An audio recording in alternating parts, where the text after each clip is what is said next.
STMK Radio 100. STMK Radio 100.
At the Table with Reverend Bill Miller on STMK Radio 100. Check out Reverend Bill Miller's Bible study radio broadcast live on the new STMK Radio 100 at 8 p.m. Eastern Standard Time and 7 p.m. Central Standard Time.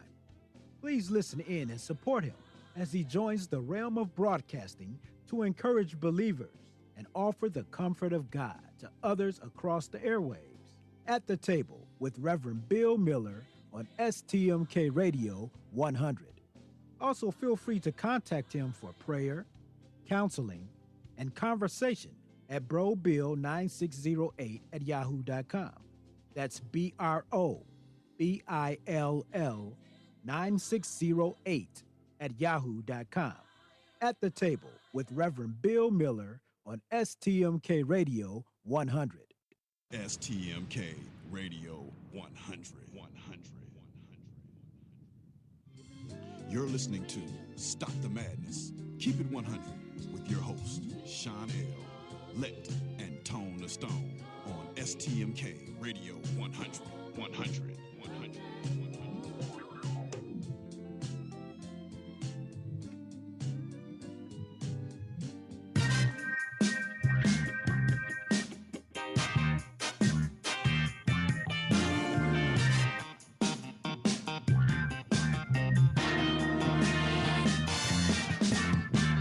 Yes, this is a PSA, a public street announcement. You are now listening to a Kickback production. Light up your L's, lean back, and listen.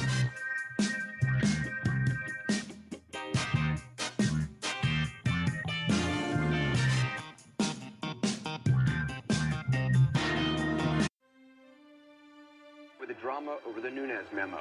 Keep him honest, it is in many ways a phony drama. Phony. Dishonest and misleading memo wrecked the House Intelligence Committee, destroyed trust with intelligence community, damaged relationship with FISA court, and inexcusably exposed classified investigation of an American citizen. For what? DOJ and FBI must keep doing their job. In this tweet, he really goes against what a lot of other Republicans have been trying to say, which is that the memo is not intended to have anything to do with the Mueller probe. He wrote, "The memo totally vindicates Trump in probe, but the Russian witch hunt goes on and on. There was no collusion and there was no obstruction, the word now being used after 1 year of looking endlessly and finding nothing. Collusion is dead," the president writes. "This is an American disgrace." I think it's terrible. You want to know the truth? I think it's a disgrace. What's going on in this country, I think it's a disgrace. The memo was sent to Congress. It was declassified. Congress will do whatever they're going to do. But I think it's a disgrace what's happening in our country. And when you look at that, and you see that, and so many other things, what's going on, a lot of people should be ashamed of themselves, and much worse than that. So I sent it over to Congress. They will do what they're going to do. Whatever they do is fine. It was declassified. And let's see what happens. But a lot of people should be ashamed. Thank you very much. Did you read the actual FISA applications? No, I didn't. To the statement from the president moments ago saying that investigators and leaders of the FBI and Justice Department have politicized the investigative process. Well, it strikes me as the pot calling the kettle black. Ranking Democrat on the House Intelligence Committee, who laid out a number of concerns with the some of the allegations in this memo. I'll tick through some of them. One of the big allegations in the Republican memo is what the Deputy Director of the FBI, Andrew McCabe, told the House Intelligence Committee in December. In the Republican memo, it alleges that McCabe said that no surveillance warrant of Carter Page would have been sought from that secret court without the Steele dossier information. Now, when Schiff was just asked that, he said the statement does not represent fully what McCabe told the House Intelligence Committee. He also said that the panel was told by Andrew McCabe that the, quote, genesis of the investigation into Russia did not begin with the dossier. Now, in addition to that, Schiff also said it's, quote, not accurate that the court was not aware of that former British agent Christopher Steele's potential political motivations. In fact, he said that the court was aware that there were, quote, likely political motivations for Christopher Steele. Now, the Republicans criticized that memo by saying that it did not lay out Fusion GPS's role. It did not lay out that Fusion GPS, that opposition research firm that funded Christopher Steele's dossier work, was in fact funded by Clinton and Clinton campaign and the DNC. He said that it's not common for FISA applications to name individual sources of information, but he also said that they were well aware that he may have had political motivations. And he also criticized how the memo, the Republican memo, talked about Peter Strzok, who's that FBI agent who has been under a lot of pressure from Republicans after those anti-Trump messages, where text messages of his were revealed. The memo suggests that Strzok actually led and initiated that counterintelligence investigation into Trump and Russia in July 2016. Well, Schiff said that's just not right. He said there was a team of investigators who were involved in this, and somehow suggests that it was Peter Strzok and his political motivations that were behind this investigation. Schiff said that is not accurate, and he largely criticized the memo suggestion that there were, quote, there was a troubling breakdown in the legal process. He says that this is just a grand and sweeping statement of a single court FISA application that does not apply to the full process here. He says it's really inaccurate on several fronts, according to Schiff. And you know, you can't fault people for being naive. But once they know, if they continue to be naive, then you can fault them. That's what it is, and that's why this case is important. Don't ever say again in this county or in this country that you don't know things like this exist. Don't pretend to be naive anymore. Don't turn your heads. Stand up. Show some integrity.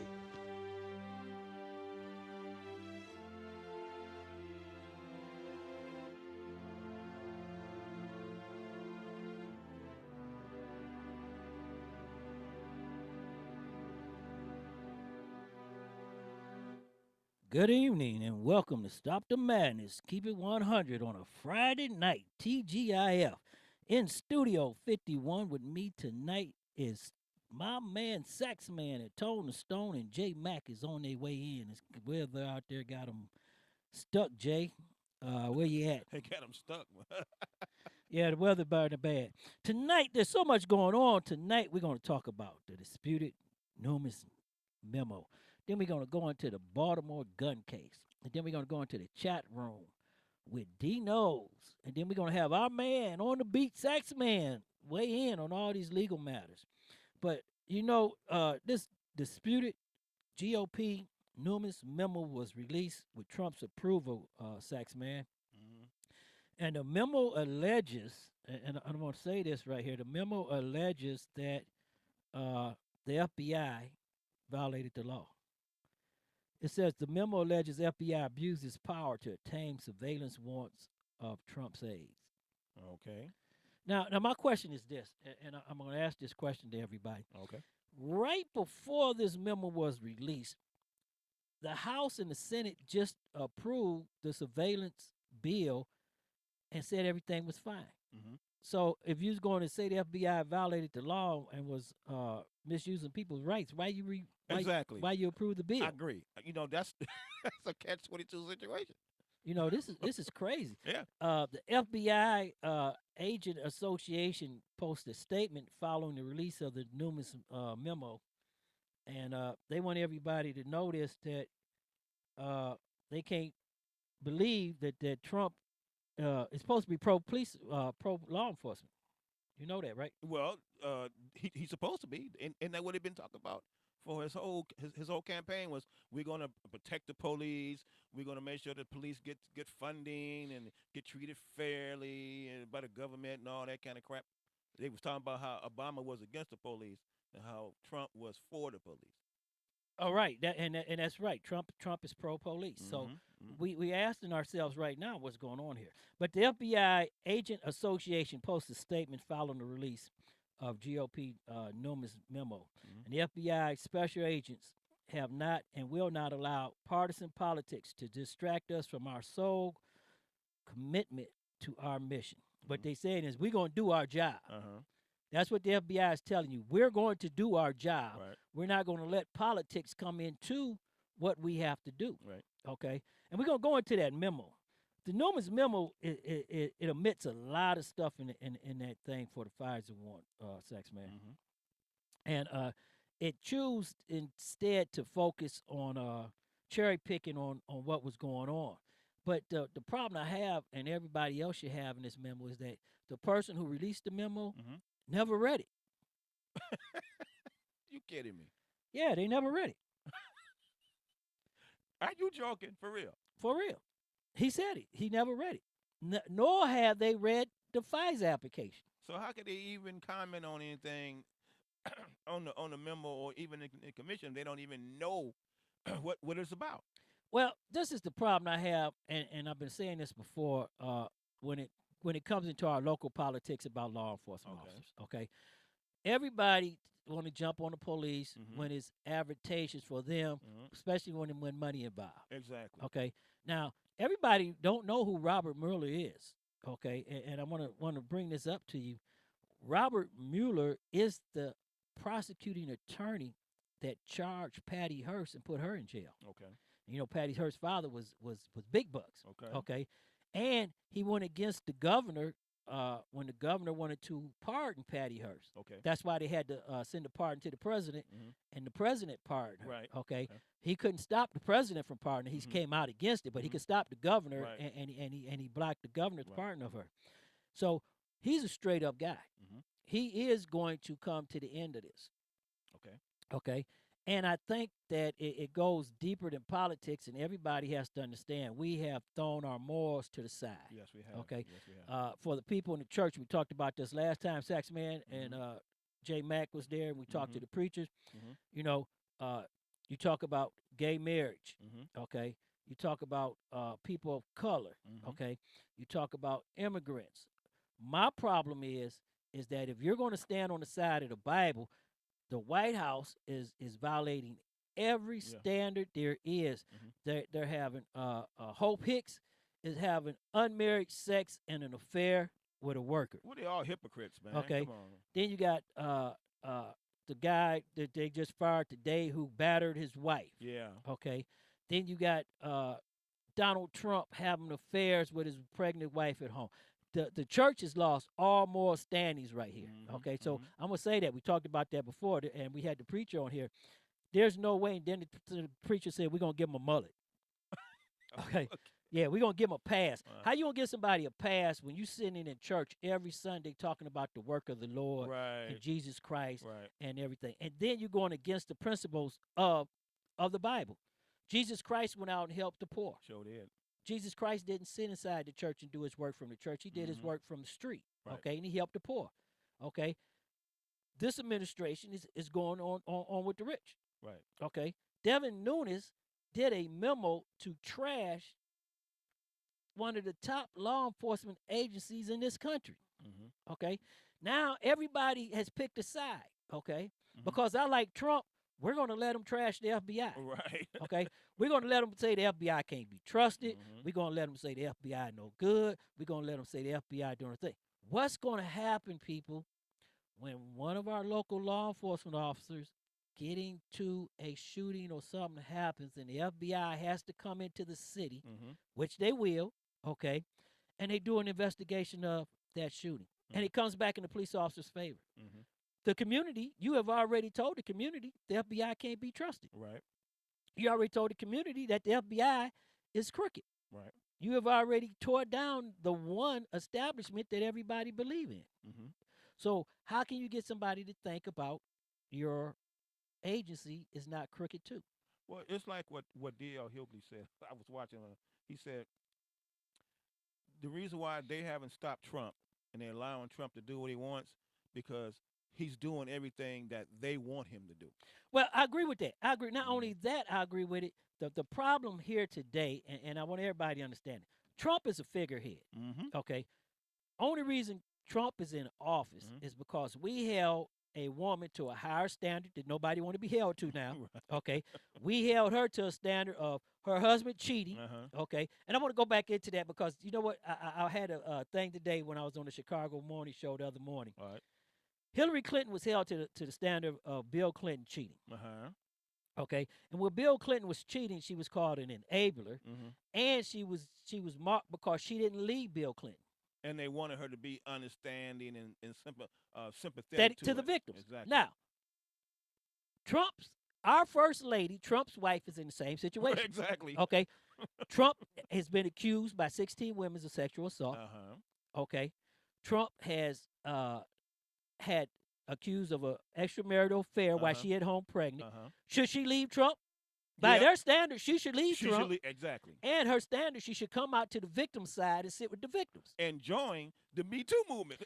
And join the Me Too movement. Exactly. Because they just had an abuser there. Yeah. But the problem I'm saying is they held Hillary Clinton to that standard. Okay? But now they don't want to hold the first lady to that standard. So that goes to show you all this was come about, and the reason that we're going through this problem is because we had a black president. Yep. And they want to adjudicate him and wipe him off the books. Okay? Look at the shutdown and look at everything, and I want everybody to understand this. I did some research and homework, so we're getting ready to keep it real. From 2008 to 2016, when the news media, left and right, liberals and all, I'm gonna keep it real with you, okay? Because not only Fox News did it, a lot of them, because I went back and looked at the film. Okay. Every time they addressed President Barack Obama, they called him Mr. Obama. Mr. Obama, right. Not one time have they called Trump Mr. Trump. Oh, they called him a president-elect. I heard that too. But they have not called him Mr. Trump since he's been president. Mm-hmm. Okay, they have gave him that title of president. Mm-hmm. They have not called him.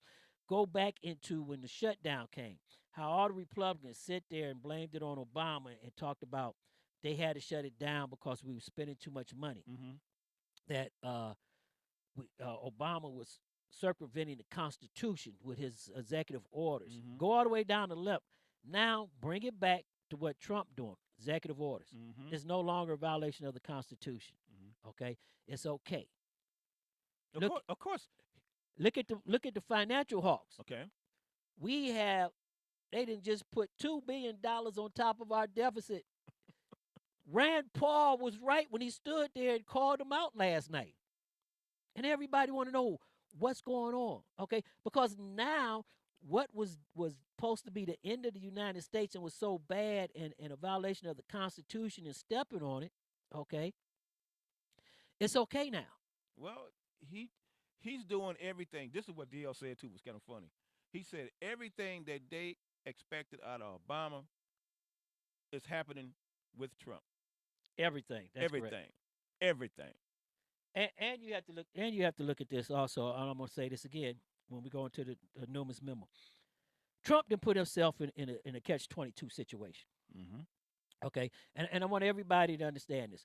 We have to be fair. Okay, there's a lot of things that President Barack Obama should have did that he didn't do. Mm-hmm. There's a lot of things that he couldn't do. Mm-hmm. There's a lot of things that he moved forward. Mm-hmm. We have to remember when he came into office, we was on our way into a major depression. Mm-hmm. Okay, he had to save a lot of stuff. So mm-hmm.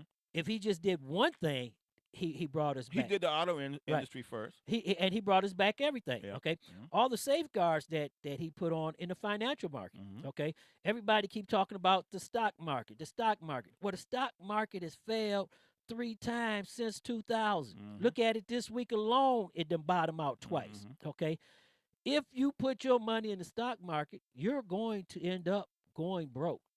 Okay, they talking about CDs and interest rates high. Yes. It's time to put your money somewhere where it's safe, mm-hmm. okay? If you play in the stock market and you listening to Trump talking about that's going to take you to the promised land, you're going to end up like the people did in 2008, okay? It didn't bottom out twice. It didn't lost all the gains that it did from the first of the year. Okay, everybody has to go back into that and understand that. Go back to 2008 and look at the indicators of the market crashing and people going under. Look at all the jobs that had left. I know the tax bill, everybody love the tax bill and everybody think, but what's $1,500? Okay. What's $1,000? Walmart. Okay. And nobody's saying anything about this. So this is what's crazy. Walmart gives their employees $1,000, but you got to be there 20 years to get the $1,000. Wow. Then they close 14 Sam Clubs. Mm-hmm. Okay. That's over 3,000 people losing their jobs. Mm-hmm. So yes, they can give $1,000 bonus. Mm-hmm. Okay, look at the police departments. They're laying off. Okay, mm-hmm. What's going to happen now when the city is not getting that tax money? Right. When the state is not getting money from the cities to give the cities for our schools. What's going to happen then? But when you go into this memo, as I said before, them trashing everybody and trashing the FBI, this memo is supposed to actually be an investigation part. But Trump, as I told you earlier, Trump put himself in a catch-22 situation. Yes, he has. Yes, he has. And the catch-22 situation is that Trump has to release the Democrat memo. If they don't release the Democrat memo, now they're going to say that he doesn't want the truth to come out, because everybody has came out and said that the NUNES memo has really, really been gone off board. And in studio is J Mac. J Mac. Mac, where's my cut up? I've been waiting, dude. What's up? So how you doing? How everybody doing? Hey, everybody. Hey. So when you look at this, I want to go right into this memo. When you look at this, the things they're just saying, the memo undercuts the person that wrote it. So if Newman's never read it, then he never looked at what they said in it. And how he could improve it to put it out if you never read it. And it undercuts what everybody's saying about it, because what it says is the memo at the end, the last 3 lines, and here go the memo right here. We have the memo, but the last line says that the Russia investigation was not started because of Carter Page. It was started because of George Papadopoulos telling Australia ambassador that the Russians was attempting to help Trump with his election. So that kicked off the thing. But my question is, if the FBI came to you 3 times and told you that you was trying to be turned as a foreign agent, Trump had to know he was trying to be turned as a foreign agent. Why you gonna keep going to do all this, trying to do this? He has an agenda. Because they didn't care. And they really don't care. He has an agenda. He has an agenda. Everybody know what Trump's agenda is. Make America white again. Well, I'm not. That's great to him. That's what's great. That's what's great about America. Make it white again. So when you look at that and at the Steele dossier, when you look at the Steele dossier and everybody start talking about the dossier and Carter Page, I want to go back for everybody to understand this. In the NUNES memo, and what everybody failed to realize is, Trump told everybody that nobody on his campaign talked to the Russians. Okay, that's number one. What he told them, nobody talked to the Russians. Right. Then we find out that 8 people talked to the Russians. So that was a lie. And his some of them was his family.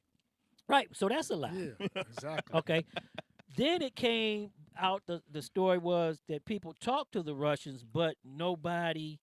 It wasn't nothing. It was a no-burger, and it was about adoption. Okay. We find out that's a lie. Okay. Then he tells everybody he has no ties to Russia whatsoever. Now we finding out that all his money come from Russia oligarchs. So again, with NUNES being his lackey and trying to run an interference and destroy the reputation of the special prosecutor, the question is how far is this going to go? America's big business. This is a big business. And we're talking about something that, remember when Snowden gave up information on the files and everything? Where did he go? Straight to Russia. Not only did he go to Russia, but Snowden is #1 wanted man in America right now. They want to bring him back and charge him with treason. They can't get him in Russia, though. And put him on a firing squad. Yeah. So if he committed treason and they want to put him on a firing squad, okay, what is going on with NUNES? That's the question. What is going on with NUNES? If NUNES, as the head of the Intel committee, can interfere in the investigation and swap it around with that, what's going on with that? Do you think they want to take him and hang him on a yard arm somewhere, or put him up against a wall or something? Well, I think no. I'm gonna say this here. I think NUNES is Trump's lackey. And he's trying to do anything to stop the investigation from being legit. He's running out of fall guys. Right. You know that, don't you? And when the investigation is not legit, because I think Robert Mueller is getting ready to come back with some serious indictments. Okay, we knew this was a nothing burger, but guess what? 2 people already been pled guilty to federal crimes.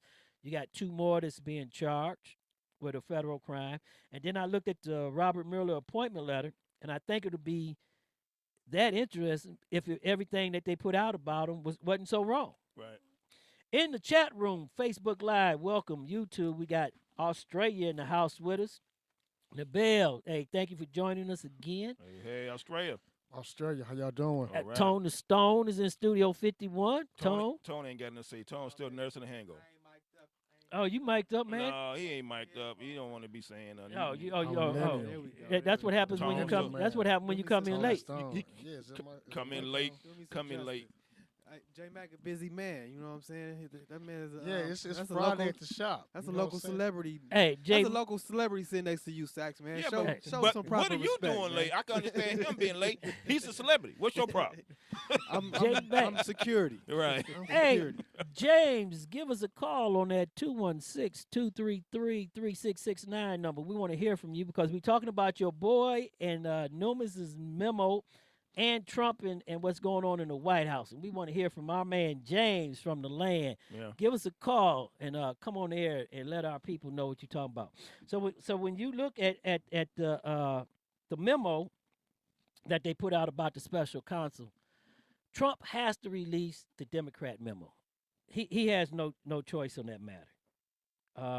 If he doesn't release it, he's in a catch-22 situation. One, that he don't want the left side to come out. He doesn't want the Democrats to have a say. So if he redacts it, that means he That's what I think he's gonna do. He has to.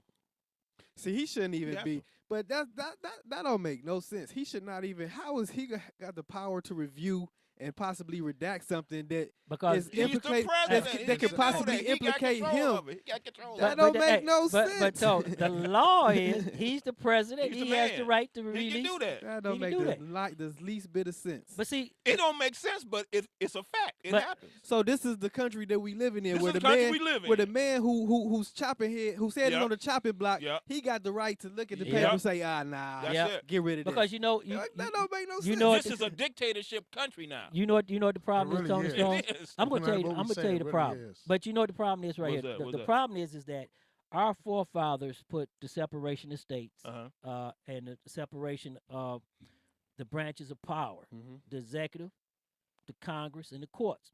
And the Congress has put their power over to the president. Okay, and that's because we all went to politics, party politics. Okay, and that's the problem. It's not that he has the power to get away with and do this.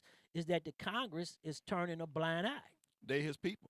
Now, come November 18th, Right, exactly. His right? people. Come November 18th, this is going to change. And the reason that the church and everybody's turning a blind eye to Trump because he's working on overturning the Wade versus Roe versus Wade, abortion, and he's doing everything they want.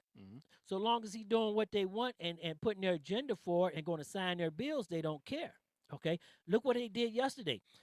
Yesterday they shut the government down, and the Democrats made them promise. But what is a promise? Okay.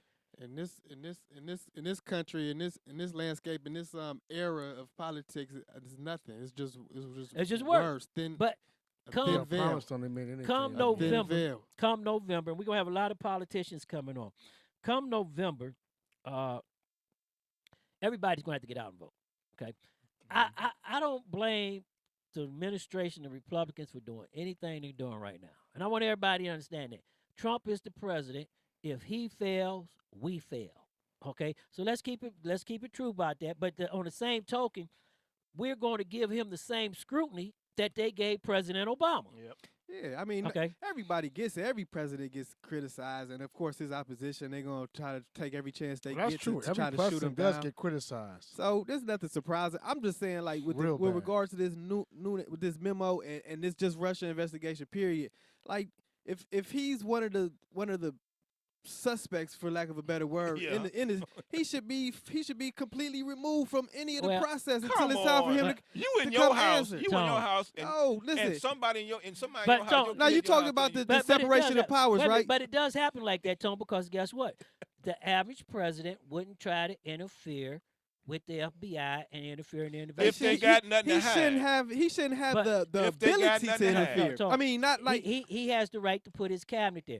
This is the problem. The problem is that the people that is working for him have no morals or standards. See, it's got to be a loop, a catch-22 or something. It is a catch-22. No, I mean no. I mean not a catch-22. It's got to be a not a loophole. It's got to be like a sub law, like an addition to this law, there's a where law. it says that. Well, then how is he being allowed? Because you're not looking at it as president. You're saying his people let him get away with it. As president, he has the right to bring his own administration. And that's what I'm saying. There should be a law that eliminates that. No, come on, no, Tom. he has the right to bring the people working. He stacked That's like me getting charged with a crime and me picking out my judge and say, I want That's this how it judge. works. That's how I it want works. this judge to judge my case. Yes, I want to pick my own jury. Yes. No, Tony, They don't work like that. Yes. No, it don't work like Tony, that. you're going too far. You're going too far because you're missing the point here.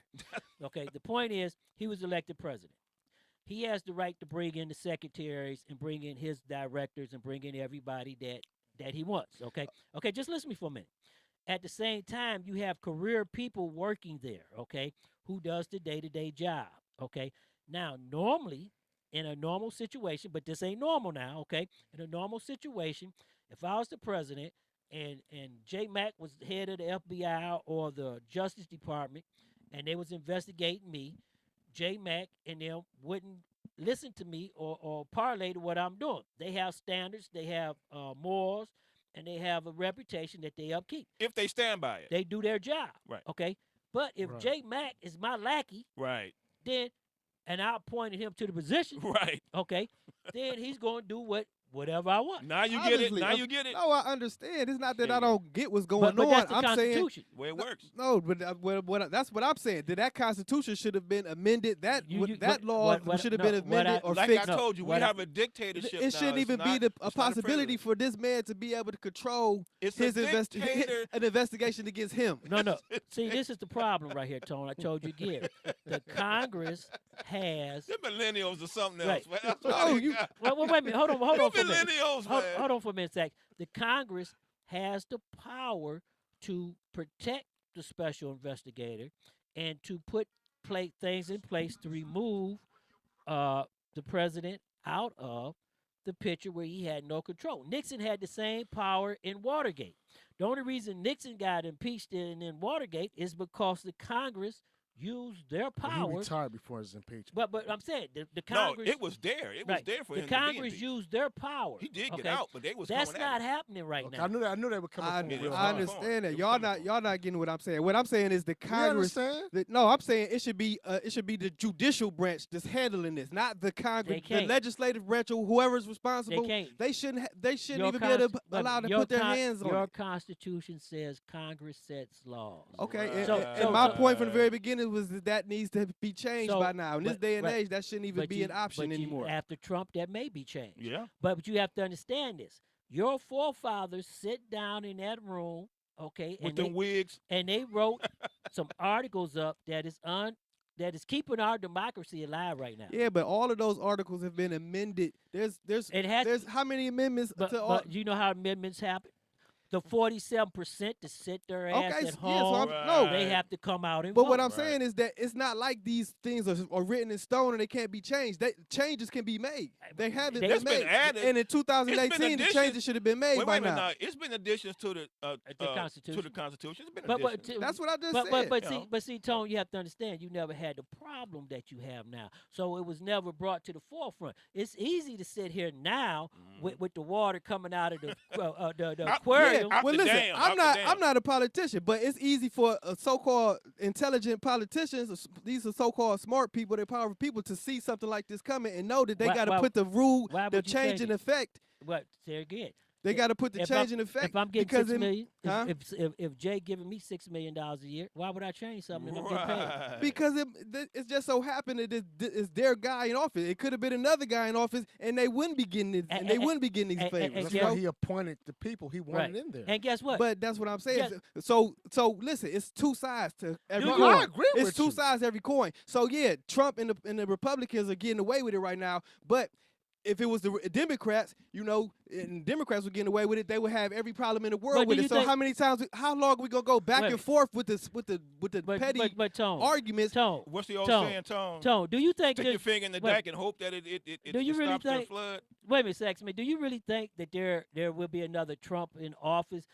After we go through this, we probably would never go through this again. Probably why not? And I do believe people need to get out and vote this time. And I do believe they are going to come out and vote. And if they don't, the people that's in there now is not going to allow this shit to happen again. Right, and I do believe not this happening again. And I do believe this is hurting everybody. But I do believe there's going to be some changes in our Constitution. It has to be, okay? That's all I'm saying. What you think it should be the first change? The first change that I believe in the Constitution is that when a president come on and he picks his FBI director, instead of we did this with J. Edgar Hoover. We gave him a 10-year term, okay? I think that Congress should have a short lifespan. No, they should give first of all. They should, all of them. No, wait a minute, hold on, Saxman. I think what Congress should do is make the FBI director a 15-year term, and he answers to nobody except himself once he gets appointed. That's how J. Edgar Hoover was right, almost. But see, if you don't, that's not a good thing either. If you don't separate it, if you don't separate, everybody got to answer to somebody. But if you don't separate it, that's how you get the president. See, the problem with what you just proposed, like the same thing is the problem with the president. Even though the president isn't the all-powerful, almighty being, they give him so much power. No one man should have like all of whatever power he wields. All the marbles. He should. No one man should have that. That's They said the same thing about Malcolm X. You see what happened? No one man should have that well, much power. Malcolm X don't compare. Malcolm X he wasn't sitting in the office in any chair, judging people or affecting legislations that affect millions of people's life. His power came from truth. Yeah, his power came from him leading the movement for change. It ain't got nothing to do with this being president's president. power come from where?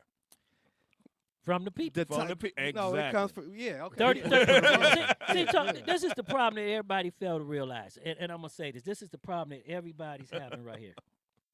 Okay, is that people didn't vote. Okay, and since you didn't vote, we have 30% of America, 30% running America and pulling their policies down. We have a Congress who does not want to take up their power. Now, November 18th, that can all change, and you will see the change, okay? Our democracy will survive, okay? We've been up under this, not up under this from the president's office before, but we have been up under this McCarthyism, and we've been up under this before. So you have to look at this. Everything in history is doomed to repeat itself. Our failure to vote is what put us in this situation. Our failure to vote is what's going to destroy our democracy and put us back, okay? But what I do like, Sean, about the whole thing, even though Trump is trying to separate the race, he's trying to separate the race and create the hate, even though he's trying to do it in a slick way, America's not falling for it. A lot of them is not falling for it. And not only that, I like that part of us sticking to and it. not only that, this could change because I believe term limits. Okay, I believe in term limits. I think that no congressman should be just like the president. 8 years, you got to go. Got to go. That's right. Rotate. Okay, period. You got to go. Rotate. Get out. I agree. Supreme Court judges too. Everybody has a limit. Well, no. Judges, everybody has a limit. No, Supreme Court judges, I can go ahead and give them a lifetime thing because, see, this is the problem that I had when I talked to Bernie or Bust. And I want to say this. Last year, we had a bunch of Bernie or Bust people on here, okay? And everybody was talking about voting Green Party and voting the other party and not voting Democrat, okay? And this is the problem. The problem that Donald Trump is causing is not the Russian investigation. It's not the laws he's putting in effect. He is systematically under the cover, right up under your eyes. He's putting young federal judges on the bench, the lifetime appointments that are 25, 27. With no knowledge. With no knowledge. They're going to be ruling on cases when your grandkids. But you just said you think they deserve that. Not those individuals personally, but you said that the judges deserve. I do, but see, the problem is, Tone, is that when you're not looking at who's being appointed and what's going on, okay, it ain't about you appointing me to a lifetime position if I'm qualified and I'm going to do the job properly. The problem is appointing me to a lifetime position that you don't qualify for. And I'm unqualified. You know I'm and unqualified. That's exactly why. And I'm shaping the courts. But what we were just talking about a few minutes ago, you said Trump is there. He's putting who he wants. That's what they do. That's what I was That's telling what you people before. are going to do. That's why there shouldn't be no lifetime appointment. But see, I agree with Tone on that part. It don't make sense to have lifetime appointments because people are going to get in office and they're going to pick it. They're going to handpick who they want. I understand what you're saying. That's and what I your agree Congress to that. for. I That agree is with what that. your see the Constitution allow the there's a buffer there. If Tone not qualified, me, Jay, and 53 senators. They got to confirm it. Got to confirm. I understand. 61. It shouldn't be a lifetime appointment no matter what. If you earn it year after year, you can stay. But, the minute you don't earn it, you got to go. I get that because that's the same thing for us police officers. We got to go every year and we qualify, train, and make if sure you don't, we know what we're doing. If all those fat caps out there that can't pass a you physical can't test run, no more, you can't pass the physical. they should have to go. You can't shoot. You're gonna be sitting at that desk. They should have to go. Now, you're gonna be sitting until you can run, jump, shoot, pass that physical. Yeah, for the I didn't physical. know that. Yeah, you gonna be at that desk. But you know, back to that memo. Like I said, the NUNES memo was put out. Everybody needs to go read it online, look at what's going on with it, and if you did not vote last year, and I'm gonna say this as I said it before, 47% of Americans sit at home. Okay, that's the problem. That's why we're going through what we're going through. If you're a black police officer, or you're a police officer, you got problems. We can talk about a case right now that's going to shock law enforcement. Tone is going to have a field day with this one. To the core. I see it in his eyes already. Tone, he's going to have a field day with this I stand on the side of what's right, man. Well, that's good. That's good. Y'all believe that? Yeah, I stand on the side of intelligence first and foremost. So what? Everybody has an opinion on at the thing, but Saxman, you know, I want to go right to this because boy, here we go. Tone over there salivating, looking at his lips right now.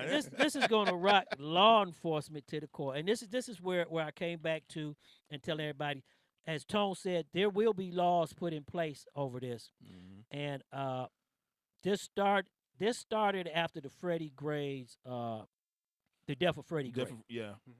The federal government came in to investigate Freddie Gray's death.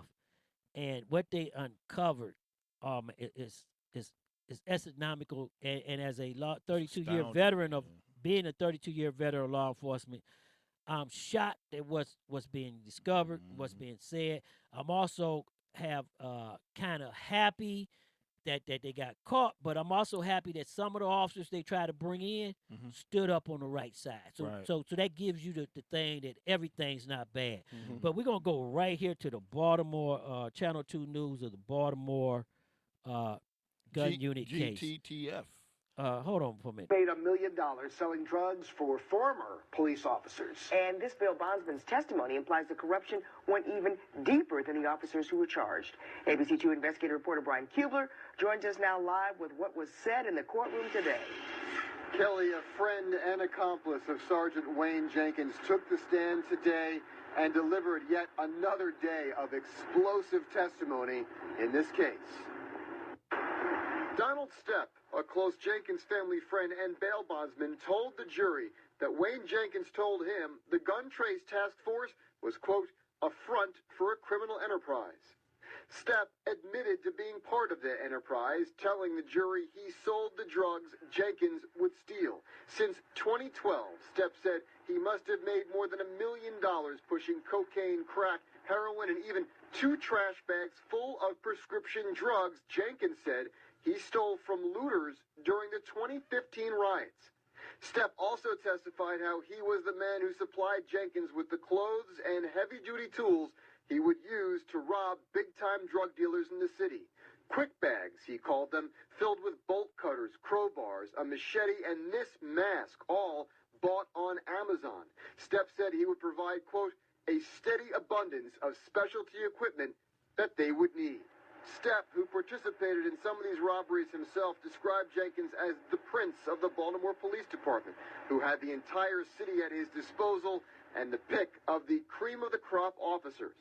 But in addition to these 7 officers, Jenkins told Stepp there were, quote, other units, other officers steal. One name Stepp testified to was Sergeant Thomas Wilson, currently active in the BPD. He recalled one meeting with him, but then also implicated a Baltimore County police officer who was not named. Testimony today that begs the question for folks like Public Defender Debbie Levy, where does this corruption end? Do you start thinking, how far does this go out, how far does it go up, and where else does it go? I mean, that's the only thought that I've got racing through my mind every day, all day, is where does it stop? How many officers, how many people's convictions are called into question for these officers' brazen and really egregious and horrible criminal conduct? Now, Stepp was arrested and federally indicted last month for his role in all of this. He faces life in prison and is cooperating, obviously, in this case. Now, as the afternoon wore on, prosecutors continue to call more victims of these GTTF robberies with more of a focus on Detective Daniel Herschel. And Officer Stepp testified Jenkins called, quote, one of the most corrupt cops in Baltimore City. This trial takes a break tomorrow and resumes on Monday morning. Was winding down. Today, the prosecution rested. Their last witness was a young detective named James Kostopoulos. In late 2016, as the federal indictments were coming together, he was moved into the gun trace task force. He testified today that in late January, Sergeant Wayne Jenkins asked him to go for a ride along with Detective Daniel Herschel and took him to a side street where they asked him what he thought about tracking high-target drug dealers and stealing money from them. Kostopoulos testified that he told them that wasn't appropriate, that it was a terrible idea, and that that's what separates law enforcement from the criminals, and that just a short time later he was transferred out of the unit. The defense is now calling witnesses. Their first was a detective named Timothy Romeo, who worked with Daniel Herschel and was involved in one of the cases where Herschel was alleged to have taken money. Romeo testified that he did not see any money taken in that particular case.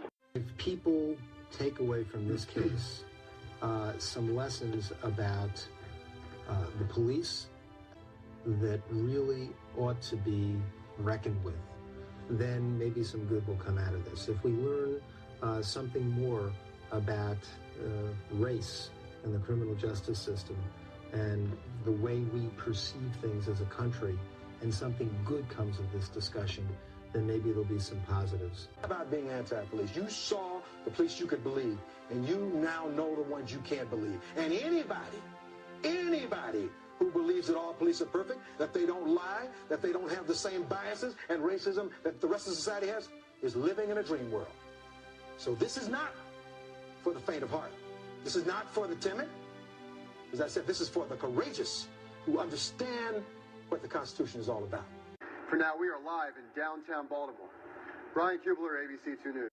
Now, right there, I just want to say this for everybody. This trial right here is not a trial about Freddie Gray. There's 12 Baltimore police officers that have been accused of wrongdoing in the gun task force trial, okay?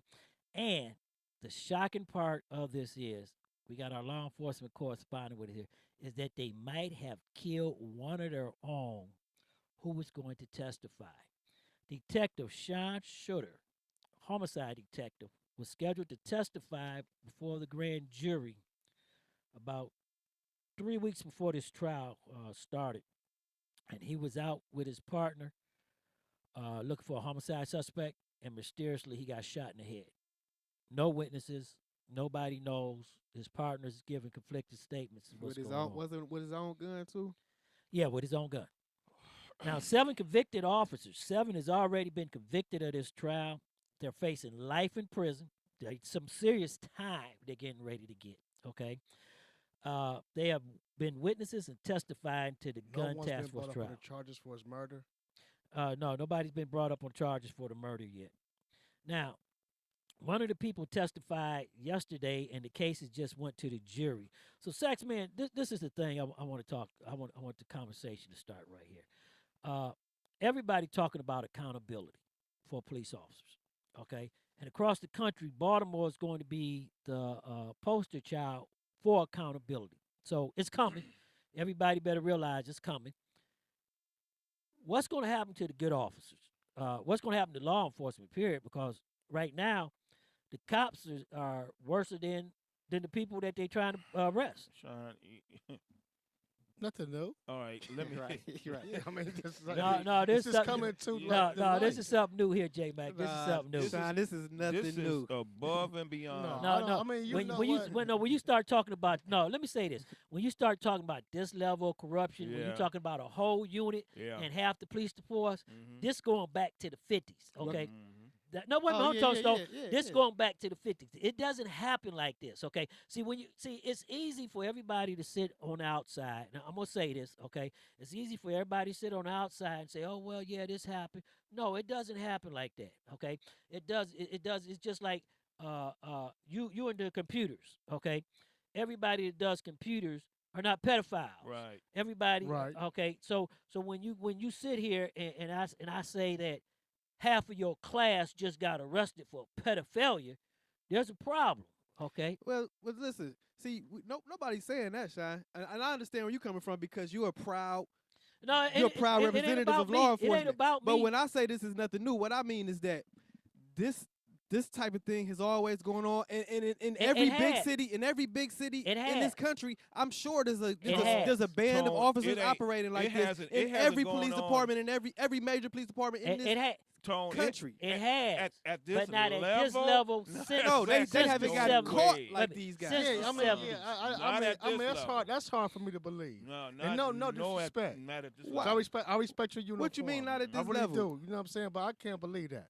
No. What? That is not a group of police officers. Basically organized crime. Organized crime. This never happened before. I can't believe. Oh, I'm telling you that. You've seen. I bet you in every major police department across this country, it's at least a handful of officers. I agree with that. Wait a minute. I agree with that. I go further with you and agree with that.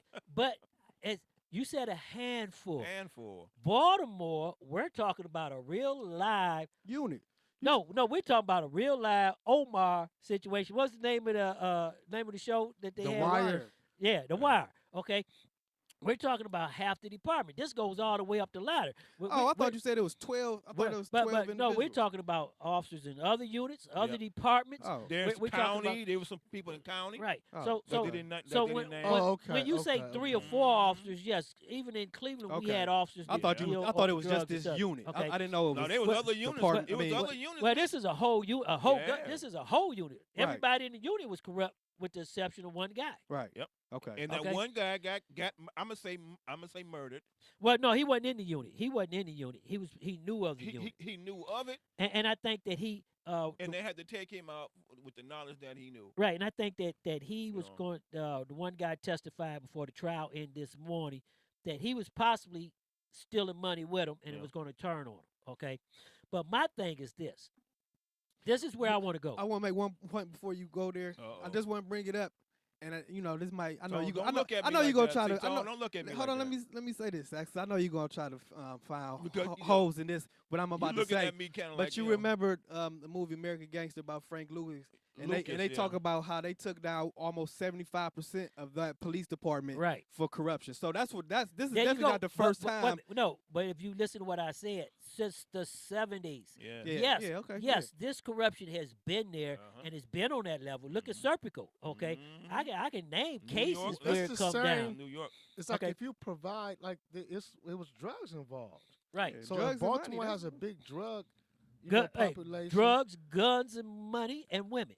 But what I'm saying, Tone, enticing. You haven't seen this. Law enforcement or not. Wait a minute. This is what I'm saying. You know why it's enticing? I'm gonna say this, and I'm gonna say this from my experience. We don't make enough money. But that's not an excuse, Saxman. So I'm about to stop you right now. I'm just gonna say we don't make enough money to say I'm gonna turn my back to this. But it's the truth. Because it's not enough to turn your back to. Exactly. If an officer starts off making enough money to where he can survive with his family and can go on vacation and put away some money where he can turn his back to this little bit of money. That's the same excuse everybody got, Sax. If they made enough money, they wouldn't have to resort to crime. Saxman, I'm gonna have to say this, Saxman. Go ahead and say it. For every police officer to think like you, they need to do 25 years to life. Sax was getting nervous when you started saying that the reform is coming down. No, because police departments everywhere. Y'all know me. I've been pro police all my life. But this type of stuff that's going on in Baltimore really tightens my ass, and it makes me mad that it's going on like this because it's making us good officers look bad. And it's giving people like this millennial over here ideas of thinking that everybody's corrupt. Tony Stone. And it's not true. Well, Tony Stone. I know some good. It's a bunch of us out here that would not do that. Well, let me tell you this. You have to look at what's getting ready to happen in the city. I wouldn't do it. I don't make enough money, but I still ain't going to do it. Accountability laws, just like in the 60s and 70s, where you're talking about, laws came down against law enforcement officers and changed the way things operate. And these accountability laws are even going to be heavier. Okay, because what's happening in Baltimore right now, you're talking about something that's going to affect communities for a lifetime, because now you're talking about close to 12,000 felony convictions by law has to be reviewed. Exactly. Okay, so you're talking about murderers coming back out. Yep. Child. Every piece of paper pedophiles they touch, coming back out. their name is on every piece of arrest form, every search warrant, drug dealers that coming their back name is out. on it, they got to investigate that and see if them people been wrongfully accused and convicted. They got to come out. Then it comes back to other people. Just think about this, Tone, because I know where you're gonna go in a minute. But just think about this: somebody close to you got mugged or shot by mistake by a drug dealer because he was shooting at somebody else. Okay, you want justice. Okay, if your mother get raped or robbed or killed, you want justice. Okay, now your justice is going to be delayed because of a police officer who failed to properly adjudicate his duties. Okay, and this is why the courts are going to be hard on him and giving life sentences. Okay, now remember I told you before about kids who kill in the community. Remember I said they need to go. Okay, now guess what? These police officers violated the trust of the community. Yep. Violated the trust and the oath they swore. and they doing. You talking about life in federal prison? Life. They need to be caned first, though, before they. Well, I agree. Wait, I agree with that too. Not only cane butt naked. Okay, but you have to look at this. My question is, where did they actually kill one of our own? Okay, you want my opinion? That's where I have a problem at, okay? Because I look at this young guy who, wait a minute, Sax, who wait a minute, Jake, but I'm looking at this one guy who's testified that the sergeant and another detective took him into an alleyway out of the way and then asked him about what they was doing. But he thought that they run a test on him. They was running the test and they was playing with him. So he told him, hey, no, man, you worse than the person doing the thing. That ain't what being a police officer about. What would they would have done if he'd have known that they was doing it? Because a week later he got transferred out the unit. Do you think he would have joined them, or he would have stayed fast, saying, "I ain't part of this"? Well, you know what? I think that he was upstanding. I'm gonna really say that because he could have joined them and he could have gave them the right thing. But the bottom line is when they realized that. He ain't on that. He's not on that. They got him out of there. They got him out of the unit. Yeah, and he would have had to be very, very, very smart if he would have been, because these sorts of people, obviously they have no qualms about killing you out. Exactly. I think your question earlier, Sean, was did they kill one of their own? Of course they did. We'll never know, but it was set up for him to go out. Everything is pointing to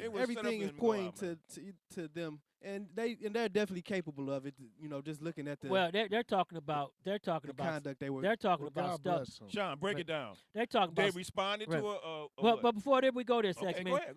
They're talking about things that police officers doing, and I'm gonna go into this because they're talking about Baltimore police officers riding around with pellet guns, okay, and they're called slash, stash, lay down guns. Yep, tossed what they mean is, if they shoot somebody or something happen, they take the pellet gun and put it down and say the guy had a weapon. And it looks real, Sasha. I mean, they're talking some stuff in this trial that is very, and they're talking about police officers that are not even indicted in this trial.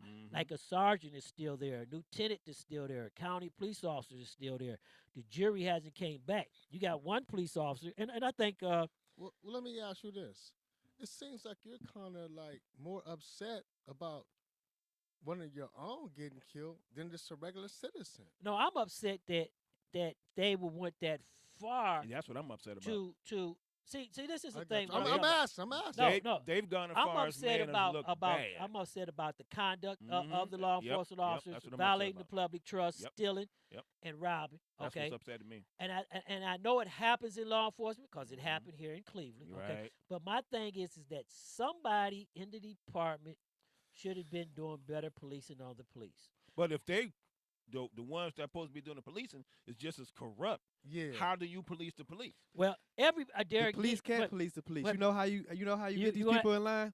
You let civilians, if they knew that they had to answer to civilians, they would straighten up. If they had to answer to civilians, I'm gonna have to agree with you, Tone. And I'm gonna say this, Tone, and I'm gonna have to agree with you on this. The police can no longer police the police. They're just going to have to be outside intervention. It's going to have to be outside civilians. I mean, it's what's it called, a cold blue? I mean, I respect that. I mean, I can't get mad. We used to have a unit called PCIR. Remember that, Sean? Well, they still have PCIR. But they don't do that. Internal affairs. Yeah, that's the game. That's the game of life. You know what I'm saying? But that's the game of thing. I mean, I don't like it's dead wrong. Every department need a PCIR. But I don't know what a PCR is. We talking about, Explain to us about that. Police conduct, internal review, they need one of those. Right. Every department. And you have to realize this. Nobody hates a dirty cop more, okay? Yeah. Because I know by working by myself, okay?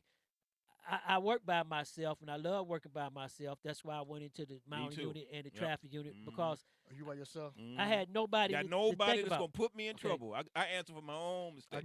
But when officers violate the trust, okay, that really brings home what needs to be happening, because we're going back into the 60s and 70s, and I keep telling everybody this.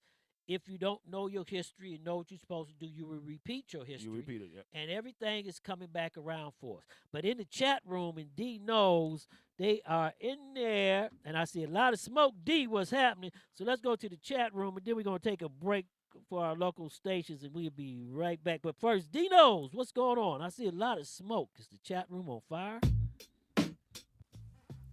Well, Chanel, the chat room is on fire, and they're letting their opinions show. Disputed GOP memo and Baltimore gun task force trial. A convicted Baltimore police detective testified Monday in the gun trace task force trial that he used to steal money with Detective Sean Suter, the city homicide detective whose fatal shooting in November, one day before he was to testify before a federal grand jury in the case, remains unsolved. Real Deal 88. It's time to shut it down and let's have the fight he wants. It's us or him. Red Flag 101. Treason is not a punchline. Mr. President, GOP Senator slams President Donald J. Trump for referring to Democrats who didn't clap for him at the State of the Union as treasonous. Old Dog 55. This is shameful. How can the most powerful country allow this nut to still be in power? Disappointing. No different than the rest of the third world countries. Corrupted power. Power Fan 9511. Let's take him at his words. President Donald J. Trump threatens a shutdown if Democrats don't agree to immigration changes targeting gangs. If we don't change it, let's have a shutdown. I'd love to see a shutdown if we don't see this stuff taken care of. Keep it real 100. The real reason Donald Trump hasn't said anything about the market is that he hasn't figured out how to blame it on Hillary. Kids at Play 595. Republican response to anything against Trump or losing an argument. Well, Hillary or Obama did. Fill in the blank, or that's fake news with facts and stats in front of them. LOL. Watch 99. This is why we need new laws and police reform. And that's what's happening in the chat room with Dee's Nose.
Foley. The government shut down at midnight, but only for a few hours, as lawmakers tussled over spending and immigration issues. Just before dawn, lawmakers managed to pass a spending bill. Our Sagar Magani is at the White House, where the president just signed it into law. President Trump says he signed a 2-year budget deal to keep the government funded for another 6 weeks. That came after Congress missed a midnight deadline for passing a spending deal, leading to a 5.5-hour shutdown before both chambers approved the bill before dawn. It's a $400 billion agreement, sharply boosting Pentagon and domestic spending. The president tweets, "We love our military and gave them everything." But he says we were forced to increase spending on things we do not like or want, adding much waste in order to get Dem votes. This was the second government shutdown in 3 weeks. Sagar Magani at the White House. The president also tweeting, "Fortunately, DACA not included in this bill. Negotiations to start now," referring to the policy that protects immigrants brought here illegally as children. House Speaker Paul Ryan promised Democrats early this morning before the vote that he would take up the immigration issue separately. My commitment to working together on an immigration measure that we can make law is a sincere commitment. We will solve this DACA problem. Once we get this budget agreement done, and we will get this done for no matter how long it takes for us to stay here, we will focus on bringing that debate to this floor and finding a solution. Vice President Mike Pence's spokesman says he did not interact with the North Koreans at the Olympic Games in South Korea this morning. A handshake between North Korean leader Kim Jong-un's sister and the South Korean president is being hailed as a historic moment in the tense relationship between those two countries. This is AP Radio News. The Dow opened up more than 300 points this morning after yesterday's plunge. Despite the wild ride in the stock market recently, Twitter has recorded its first quarterly profit ever. Twitter made money last quarter. Not a lot, $91 million on revenues of $732 million, both beating Wall Street forecasts, which is a relief, but it's a long way from solving the social media company's problems. Twitter gets a lot of attention, owing in large measure to the tweeter-in-chief, but Facebook is bigger and more powerful, and Instagram and Snapchat are where the cool kids hang out. Twitter is wrestling with problems that include possibly millions of fake accounts and an executive revolving door. Its chief operating officer left in July and has not been replaced. Still, stock rose on news of the profit. Warren Levinson, New York. The sheriff of Flagler County, Florida, says they've got a new green blinking sign at the jail, which the sheriff calls the Green Roof Inn. The amenities there, he says, no privacy, group bathrooms, and no meal selection. Rita Foley, AP Radio News. A great business needs a stunning website. And with Wix.com, you can do it all by yourself. Wix.com makes it easy to look amazing online, no matter what type of business you're in. Show off your images in a beautiful gallery. Grow your contact list and get all your social media in one place, just the way you want. Your customers are going to love it. So, what are you waiting for? Show the world what you can do. Stop the madness. Keep it 100. The best talk show on the web is here on STMK Radio 100 with your hosts, Sean L., Let, and Tone the Stone. Come join us from 6 to 8 p.m. Mondays through Fridays. Stop the madness. Keep it 100 with live call-ins, heated discussions about current events, politics, national news, weather, and sports. Join our live online chat room and let your opinion show. Download our phone app. Stop the madness. Keep it 100 on STMK Radio 100. Come join us from 6 to 8 p.m. Mondays through Fridays. The best talk show on the web is here on STMK Radio 100. Call us at 1-866-484-7865. That's 1-866-484-STMK.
You've been tuned in to Stop the Madness, keeping it 100 on STMK Radio 100. And now back to your host one more time, Sean L., Let, and Tone the Stump.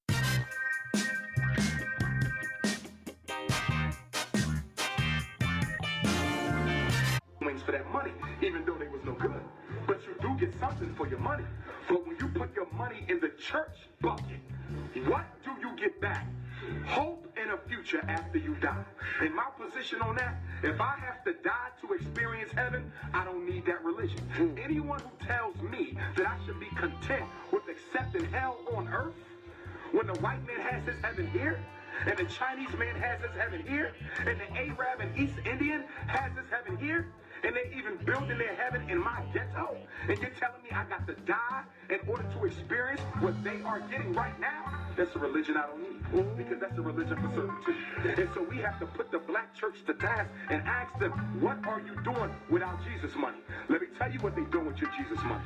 Every black church in America has their money in a white bank. It is the white banks that are funding the regentrification ethnic cleansing movement. So all of us go to church. We put $3 billion in the church coffers every Sunday. $3 million goes to a white bank every Sunday. And guess what they do on Monday? They take $3 million of black people's white Jesus money, and they give loans to white land developers and businesses and entrepreneurs to come into the ghetto where the church is located, buy up all the property, and force grandma out on the street homeless. Now, grandma been going to that church for 30 years. Grandma been giving that church $50 every Sunday. And lo and behold, grandma had to finally face the reality that it was your Jesus money that put your ass on the street.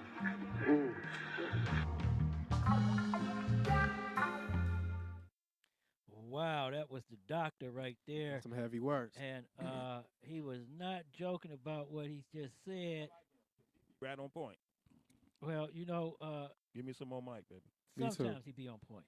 I mean, you know what I mean, but give me some more mic, man. Hold on, give me 1 minute. I mean, you should. I need to know what church this is. Oh, that's in all churches. That's not. No, that's not in all churches. Shoot, any ghetto church that you go to in the ghetto, they taking that money and doing just what he said. Yeah. They doing this exactly what he's saying, because there's no development going on in your community. You got empty fronts of storefronts, empty torn down homes, and no development. And the white man do come in there and sell that land to other people other than us. Before you go we don't get no loan monies to nothing to develop or build in our community. But we're spending money in that community. But Saxman, is that's nobody's fault but our own. I know, but I'm just answering his question. Yes, it does happen that way. He said, yes, it does. That's not every church, Saxman. Shoot, in the ghetto it is, and we ain't talking about the white neighborhood. Well, let me say this. When you look at this, when you look at this, let me say this. Hold on, let's back up for a minute, okay? Mm-hmm. A lot of churches do get a lot of money, and the bank is making a lot of money off the churches, okay? And a lot of churches are not putting the money back into the community. Sure ain't. But before we get into what the doctor was talking about, we can go back into that. I want to go back up and finish on Baltimore. Uh-oh. Because there's a situation in Baltimore. I want to go back to this. One of the officers is fighting this trial because he says that stealing the property and robbing the drug dealers and doing home invasions in office and all that. Oh, yeah, you're right. He's saying that it's not robbery, it's theft in office. Well, it is robbery because you are taking it from individuals off the street. No, but what he's saying, Saxman, you got to hear his. He said what he said. He has the right to seize properties from criminals. Well, right, but what he was saying was, this is the point that he was making. He was saying that he was doing his job and he had probable cause to seize the property and to make the arrest and to serve the warrant. Mm-hmm. So that means that he was doing his job at the time. He wasn't robbing nobody, and he wasn't flowing assault and everything. And that due to the fact that he stole the property that he seized after taking it should be theft in office, where he's only facing 5 to 10 years lesser charge instead of 25 to 40 years. years. I mean, you can't. I mean, it's wrong, but it's true. It is true. Yeah. I mean, it's a good attempt at a legal defense, but bottom line is Tone, he's a you police do it officer. every day. You do he's it a every day. violent. I'm not a law enforcement Come on, officer. but you find ways to wiggle out of crap on a regular basis. But Saxman, I done turned my whole but life Saxman, around. let me say this. Right. I mean, yeah, I feel you. Right. When you go to law enforcement, I want to say this to everybody. When you go to law enforcement officers, and I'm going to be for real with this, okay? When you talk about police officers, no matter what anybody else does, and everybody has to understand this. I don't care if you're the biggest murderer in the community. I don't care if you're the biggest thief in the community. Okay, the community hasn't installed their trust in you, and the community hasn't given you the carte blanche to go out and take somebody's life for freedom. Okay, as a law enforcement officer, the community has done that, and when you violate the community's trust, then you must pay the price. And I don't care if Tony Stone ran crack on every block in the city that do not give you the right carrying that badge and gun to steal his drugs, to take his money, and to violate his rights. When you do that, you're no better than what he's doing, and you're worse because guess what? The community gave you the right to do what you do. You doing it under the guise of being doing the right thing. Well, Tone, I'm gonna roll up on you. Can y'all hear me through the mic? I will roll up on you. I allow you to say you're dope. I allow you to do whatever you want, but I will still beat your ass just for the hell of it. Sax, check this out, though. I mean, that's real though. Yeah, I was just gonna beat what you. we was talking for about. the hell of That's it. the game of life. That's the way it goes. That's the way it goes sometimes. you know? And then I'll drive off and say, "Okay, how you doing? Have a good day." But you know what, Sax?